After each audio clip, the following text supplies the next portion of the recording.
Assalamualaikum warahmatullahi wabarakatuh. Hai rekan-rekan mahasiswa, bertemu lagi dengan saya Anggi Anggarini di channel Anggi Anggarini Learning Design.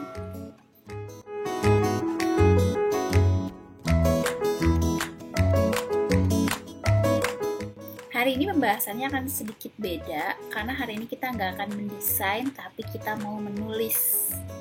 Selama ini mahasiswa desain yang mengerjakan tugas akhir selalu menganggap tinjauan pustaka itu adalah sesuatu yang sama terus setiap tahun sehingga bisa di copy paste dengan mudah tanpa harus banyak mikir. Padahal itu sangat salah, saudara-saudara. Saya mencoba meng-highlight pentingnya penulisan tinjauan pustaka atau literatur review pada tugas akhir mahasiswa desain. Dan ternyata lebih banyak pengetahuan baru yang bisa diambil di jurnal loh, daripada di buku.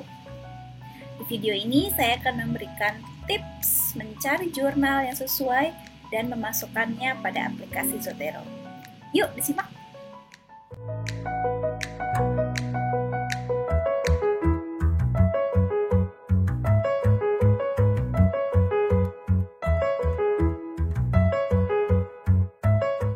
Apa itu literatur review? Literatur review atau tinjauan pustaka tidak hanya bermakna membaca literatur, tapi lebih ke arah evaluasi yang mendalam dan kritis tentang penelitian sebelumnya pada suatu topik.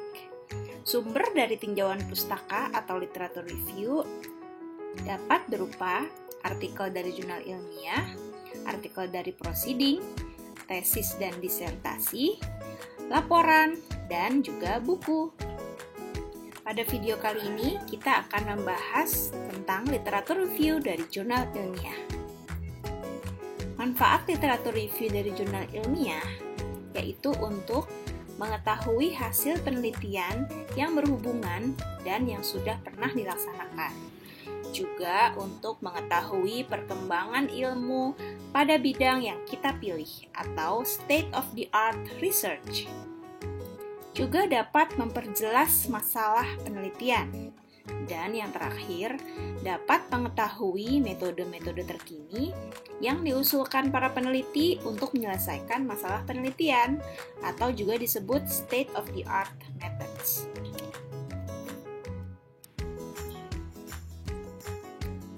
Contohnya, jika kita memiliki judul penelitian seperti ini, kita mencoba mencari tahu adakah penelitian yang sudah pernah membahas perancangan identitas visual dan branding sebelumnya?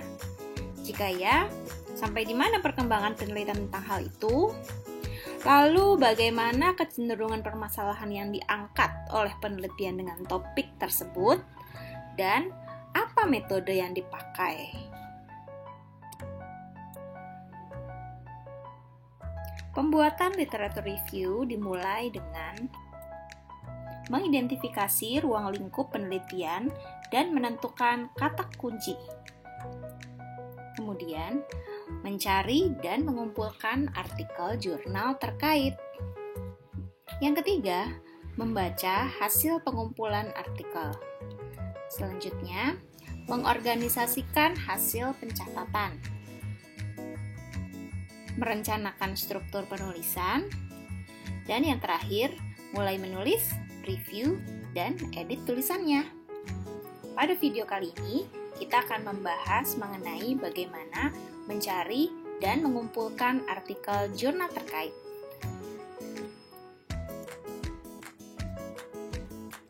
Yang pertama, tentukanlah kata kunci. Identifikasi key konsep pada area penelitian, lalu ubah menjadi kata kunci. Contohnya dengan judul penelitian yang kita punya tadi, maka kata kunci yang akan didapatkan adalah identitas visual, branding, logo, sistem identitas, dan cafe. Bisa juga dibuat dengan versi bahasa Inggris, jadi visual identity, branding, logo, identity system, dan cafe.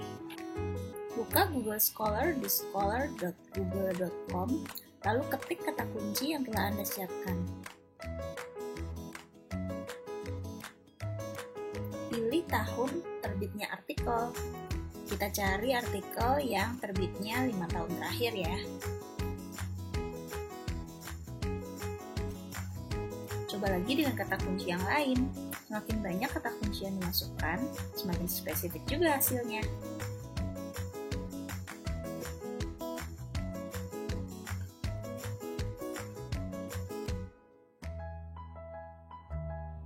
Coba juga kata kunci berbahasa Inggris untuk mendapatkan jurnal-jurnal dari luar negeri.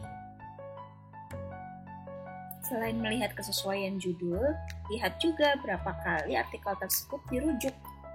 Semakin sering dirujuk, maka biasanya artikel itu semakin penting. Salah satu tips untuk mengefektifkan pembuatan literatur review adalah menentukan batas waktu pencarian. Masukkan kegiatan pencarian literatur ini di dalam timeline pengerjaan tugas akhir. Berikan waktu sekitar 1 atau 2 minggu. Jangan terlalu lama, karena setelah ini kalian masih punya step-step selanjutnya. Tips lain yang bisa dilakukan adalah dengan menggunakan aplikasi manajemen literatur.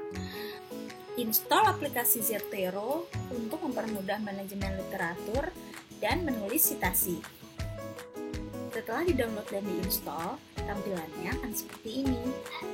Untuk memudahkan manajemen file, buatlah folder dengan mengklik New Collection, lalu kita tulis di sini misalnya namanya tugas akhir.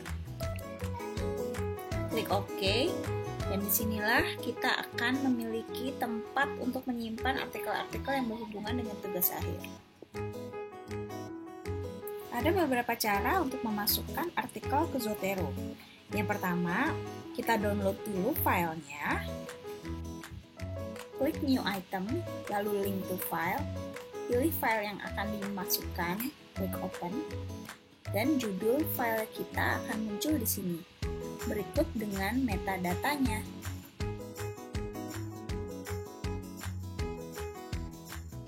Cara kedua adalah dengan menginstall Zotero Connector di Google Chrome. Pilih link yang akan di-download, lalu klik kanan, Save to Zotero, dan di situ akan muncul folder yang tadi sudah kita buat.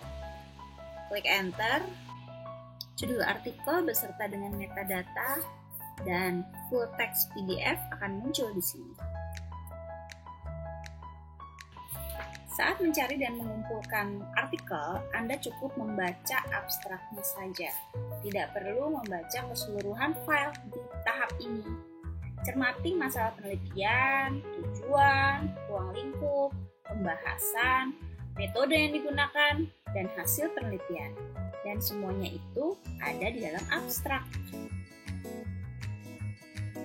Kita masih bisa mengutip artikel-artikel yang core artikelnya terkunci seperti ini. Kita baca abstraknya, dan kita juga bisa memasukkannya ke Zotero lewat DOI-nya. Nah, seperti tadi kita lihat di sini, judulnya sudah muncul beserta dengan metadatanya.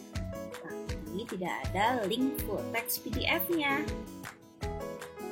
Tapi jangan sedih, kita masih bisa membuka full text-nya dengan menggunakan bantuan website ini. Masuk ke link artikel, lalu copy nomor DOI-nya. Paste di sayap. Sisakan hanya nomor ini saja, lalu klik open. Nah, kita bisa melihat full artikelnya di sini. Tanpa hambatan, tanpa barrier. Setelah itu Anda bisa mendownload file ini dan bisa dimasukkan juga ke Zotero.